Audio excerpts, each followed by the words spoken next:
اللہ رب العالمین کو خوش کرتے ہوئے دعا کرنی ہے۔ اس کے بعد اپنے چہرہ کو قبلہ کی جانب کر لینا ہے، دونوں ہاتھ کو چہرے کے مقابل برابر اٹھانا ہے۔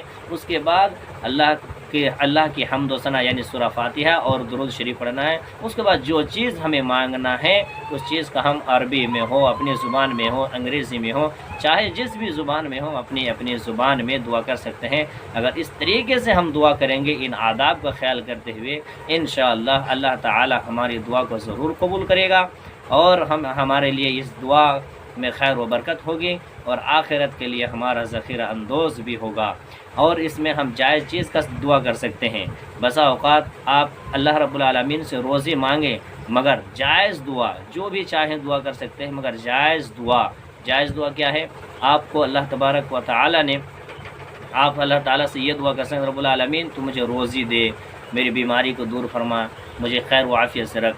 مگر اگر کوئی ڈاکٹر ہو تو وہ ناجائز دعا نہیں کر سکتے۔ کس طریقے سے؟ اگر کوئی ڈاکٹر ہے اور وہ یہ دعا کرتا ہے کہ رب العالمین تو لوگوں کو زیادہ سے زیادہ بیمار کر تاکہ میری دوا زیادہ چلے، تو یہ ناجائز دعا نہیں۔ گرچہ وہ ڈاکٹر ہو مگر اس کو اپنی روزی کی روٹی کا سوال کرنا ہے، اسے اللہ سے سوال کرنا ہے کہ اللہ تو مجھے روزی دے، مگر یہ نہیں کر سکتے کہ لوگوں کو زیادہ سے زیادہ بیمار کر تاکہ میری دکان چلے، یہ ناجائز دعا ہے۔ تو ناجائز دعا ہمیں کرنے سے پرہیز کرنی چاہیے۔ اللہ تعالی ہمیں اس کی توفیق دے، آمین۔ وصلی اللہ تعالی علی نبینا محمد۔ السلام علیکم۔